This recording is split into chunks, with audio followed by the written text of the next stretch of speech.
Growing up, folks told me that if I worked hard, I would have it easy. I could pay my bills, go where I want, and live my life for myself. So, I studied. I worked most summers in college. I networked to the best of my ability, and I just did as I was told. But of course, I had a bit of fun along the way. What young person doesn't? And then, boom. I'm fresh on the job market. And I'll be honest, when I entered the job market and I finally got my job after plenty of interviews, all I gotta say, it was kinda lame. The bureaucracy, the endless meetings and emails, how shallow relationships feel, and that is not even including this strange pressure at times to act like I'm friends with people that I spend a lot of time with but don't know anything about. I was just thinking to myself, wow, so this is what corporate America and just corporate culture around the world might just be like. So I decided to look through some solorpgs to get my mind off the topic. And in a jam that I supported solo but alone for, I found corporate onboarding. I put off the game, but after thinking about my day job more recently, I saw this game as an opportunity to be reflective on the job market and my personal experiences working an office job. And I have to say, this game has all the annoying and funny bureaucracies that any office job would have. So today, gamers, I'll be talking about the silorpg Corporate Onboarding by Hugh Lashbrooke. I'll go over its mechanics, as well as the themes of bureaucracy, corporatism, and how this game can apply to many people who have to work their annoying day jobs to survive.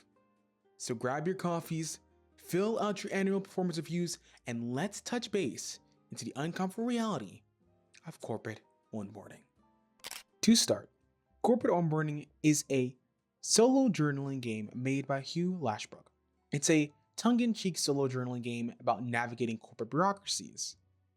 The game was made for the Firelight Jam back in 2023 and is based on solo journaling games Firelights, or Fari RPG, which you might be familiar with if you watched my video on The Dark Room. As for the creator's previous works, they've made some standalone games. However, they've also made a plethora of mouse rider adventures, add-ons, and even a huge hex crawl setting called Tiny Trails.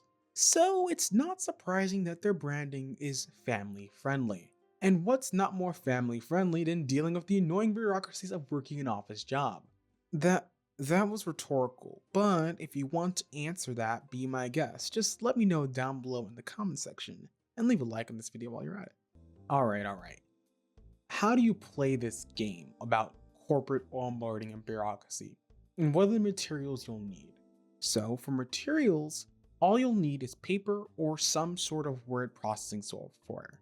For added flair, I recommend generating a random company and creating a template document for them. It might help you get into the mood as you create characters and write about their work experiences in this fictional company. You'll also need a deck of cards that are shuffled, 2d6, and a small token. For the token, I recommend choosing something that can both 1. Fit on top of playing cards, and 2. Is an office supply or has meaning to the employee, aka your character. As for character creation, you'll need to fill out the staff profile. Your fellow staff member / employee is made of their name and 3 core skills that will help your new employee in this fast-paced environment. Those 3 core skills are reporting, teamwork, and productivity. You sign up +2 to one of those skills, a +1 to the next skill, and a 0 to the one you think the employee is not the strongest at. Your staff profile will also have a section to track how many office supplies you have and warnings you receive at the job. Office supplies are a trusted resource that you can collect and use in all sorts of situations throughout your time at your given firm. For example, one supply can add 1 to any task roll before you roll, while 5 supplies allows you to find one of your 6 bosses, which is the goal of the game. Now, there's also warnings. Warnings are moments or events where you don't perform well at the company. Maybe you're reprimanded or put on a performance improvement plan so that your manager can gauge whether you are a good fit for this company. There are lists of reprimands in the book as well. And just note, reprimands and warnings are different things, but they do intersect. But I'm getting ahead of myself. All you need to know is that for an employee, you're just gonna need those 3 stats, their name, and that's it to get started. So your new employee is about to be onboarded to an amazing experience at this corporation. Let's talk a little about the goals that you'll need to satisfy in order to do well at this company. The game's goal is pretty clear, so you can expect to play this game for an hour or more. In this game, you are to report to your 6 bosses and avoid receiving 5 warnings. And if you do receive 5 warnings, you are fired and the game ends. Similarly, if you find 6 of your bosses, then the game ends. Now, to do this, you need to draw from your deck of cards, aka you need to create your office map. Your cubicle is where you start. So, put the card you drew in front of you. Redraw afterwards and move higher cards above your cubicle and lower cards below.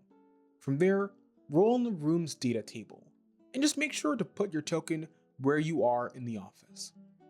The number you generate from the card will determine what happens in that room, as shown on slide 9 of the game. From there, you have the option of rolling on the events table, finding a boss, or doing some work task, all dependent on the card you drew prior. For example, Rafe draws a 10 of spade, which is higher than their 5 of diamonds due to their value. Rafe places that card above the cubicle, and in this example we'll say it is a 5 of diamonds. Since Rafe got that 10, he goes to the doing some work task slide, where you go to complete the task, or try to. In this case, Rafe rolls 2d6, and he gets snake eyes. This gives him 2, with their productivity being a +1, giving the worker a total of 3. This is not nearly high enough than the card they drew. They do a poor job, which means they get reprimanded harshly by their boss. From there, you follow the comparison with moving around the office and responding to reprimand, and then rinse and repeat until you're done journaling. So, as a game, how does it stand up after I spent an ungodly amount of time reviewing, playing, and just thinking about it? I'll be honest, running the game was difficult. There are no examples of how play might look like to gauge if you're messing with the mechanics as Hugh intended. Throughout play, I was honestly confused on when to roll and when it was best to journal because there was no clear examples. While the slides of the game are beautiful and 100% capture the boredom and bureaucracy and just uncomfortable sameness of slide decks in a large corporation, navigating the slides themselves while playing this game makes it pretty difficult. And it's a shame, because once you're past that, the data tables have so much variety and really get at the cold corporate heart this game, based comedically on, works towards. And those themes of corporatism shine through brilliantly as a zoomer in the workforce, and how a lot of these experiences I was feeling were reflected while I was journaling. And as a Gen Z or zoomer, let's take a step back and talk about this from my perspective. How do I fit into this game's narrative?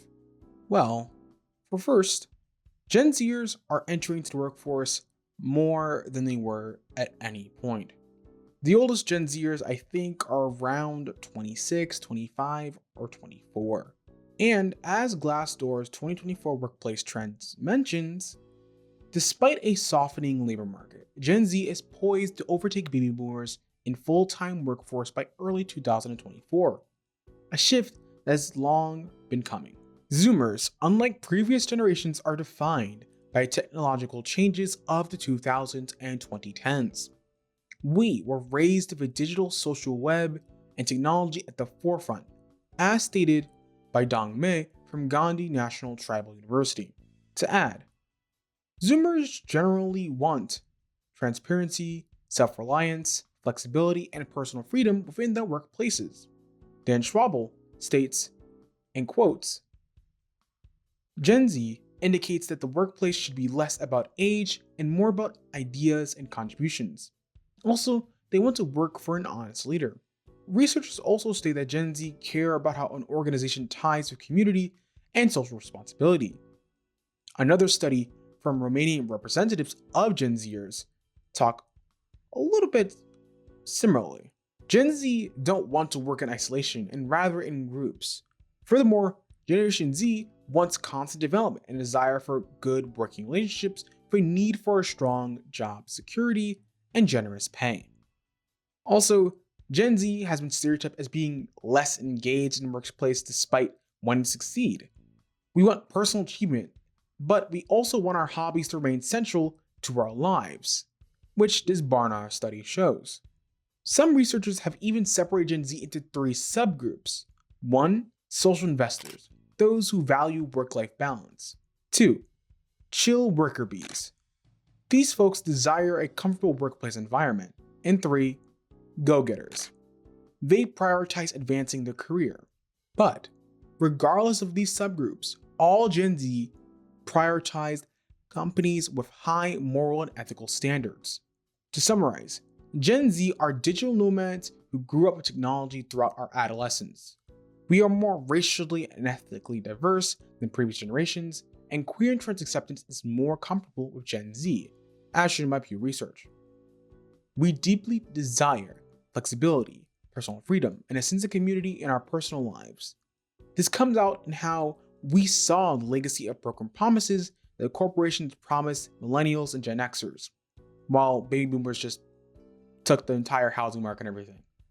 We work to meet our needs because we realize that the rewards for quote-unquote hard work and playing smart and investing are not that promising. For instance, in a March 2020 Pew Research Center survey, half the oldest Gen Zers, ages 18 to 23 of the study, reported that they or someone in their household had lost a job or taken a cut in pay because of the COVID-19 outbreak. On top of that, Gen Z will have to face the brunt of the ecological, political, and horrifying shit happening as we overtake Gen Xers and boomers and eventually millennials. So it's not surprising that we are less engaged than our previous generations within corporate culture and work culture.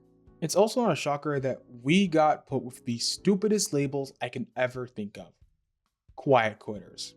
Because trust me, as this Reddit post shows, competitive salary is code for we pay the same shit wages as everyone else does. And as a Gen Zer, I ain't taking that shit. If a job doesn't respect me for who I am and what I want, find a new freaking job. Jobs, fire and hire at whatever rate they want.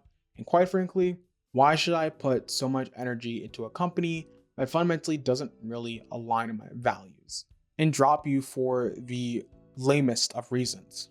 Unfortunately, everyone and anyone who is not A, a venture capitalist, B, born into a wealthy family, C, born into a politician's family, or D, downright just morally bankrupt, or E, all of them, has to sell their labor to a company to make money. But those quote-unquote competitive wages every company wants to brag about are not competing that well against rising inflation and decreasing purchasing power. All that is to say, us Generation Z want a job that value our work-life balance while not needing/wanting to work themselves to death for companies that can certainly replace us. And when I was playing this game, all that was felt when I was journaling my experiences.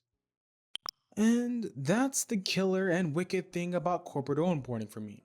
The gameplay loop really captures the cheesy annoyingness of working at a large company while also being applicable to all folks by being a solo journaling RPG.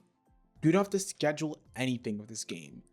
You can just pick it up and play. You, as the individual, can create a character based on whatever is on your mind. In my case, I played Rafe Barlow. He is a recent graduate and has had some other jobs before this, but this is his first quote-unquote office job in adult life. He knows that there are issues at this company. They don't pay him very well, despite being better than his previous jobs. And the job is pretty far from his home. But he needs this job. He needs it because he has to take care of his family and also has his own debts that he needs to pay back. And that is all rough and something he's dealing with. But making time to deal with that while working a full-time job is annoying. On top of that, he has to deal with all the administrative tasks that are largely out of his control, and with his supervisors who are out of the loop on his workload. He has to go through protocol after protocol to change minor things, or use some of the most boring and drab corporate sanctioned art to just add into a basic slide deck. So for Rafe, this is so freaking annoying. He has to deal with all these loops. Take for example, when he has to deal with annoyances like the lights don't work, so he has to take a -1 on all moving and working rolls from his room. Or if he's taking office supplies from home, he can get reprimanded. Or maybe one day he meets the COO while in the elevator. All of these opportunities are available in the game, and with some creativity, some name generators for people, places, and the company, you're on your way to greatness with this RPG, despite how confusing it might be. So, with that being the case, does corporate onboarding address how corporate America and corporations globally are both underpaying us and overworking us? Does this game have anything to say about the labor we produce or products we create for these companies? And if any of these products are actually useful? Can corporate onboarding address how bosses and supervisors can use status to mistreat workers and avoid responsibility while trying to quote unquote foster a positive corporate culture? How does this game address the inadequacies we feel working at jobs that can knowingly replace us / lay us off essentially whenever they want? And does this game address the concerns that Gen Z feel in the workplace? And also, how does it cut? The game doesn't do any of that, because the game is fundamentally what you make of it. It can be a 1-hour exercise where you get to write down your complaints and jokes between your coworkers. Or it can be a way for you to better explore the politics and socioeconomic factors to your workplace. There is no correct answer, and I think that is a testament to how a simple premise of a game can generally latch itself on to my heart and give me some really great experiences, even if the structure is a little bit confusing. So no, corporate boarding on the surface isn't that deep. But just because it isn't that deep doesn't mean it can't be analyzed as such, and you can't put in the work to do research on how your employee is affected by the work culture that you placed them in. Corporate onboarding is yet another awesome game that takes a simple concept and executes it to great success. Hugh understands the annoyances, frustrations, awkwardness, and even the rewards to working in a large firm with multiple bosses. While the rules are a bit hard to parse due to the structure of the game, its presentation and cheekiness with its tables open up a plethora of conversations. In my case, it opened up doing research about Gen Z in the workplace. It was nice to know that despite all the crap us Gen Zers get, we're trying to make the best situation but not wanting to get abused at our jobs and setting clear boundaries. And if an RPG can get me to be better for myself and also speak up for others in a what is otherwise a terrible job market, but it's always a terrible job market anytime I check, then I think that is an amazing RPG. But your experience is going to be different, obviously. So I say check out the game down below in the description box, and be sure to rate it on itch.io to help support Hugh and other creatives who helped make this game possible. Better yet, are there other games similar to this, solo or not, that I should do a deep dive on? If so, let me know down below in the comment section. And if you're looking for another game that uses the Firelight system, then check out this video. It's a lot more enlightening than Corporatism, I think, so give it a check. If you like this video, be sure to like and subscribe, and comment down below as well. Last but not least, special shout out to my Patreon supporters, Harrison Parker and Paul Volpe, for your continued support. You help keep the channel running, and I appreciate it a lot.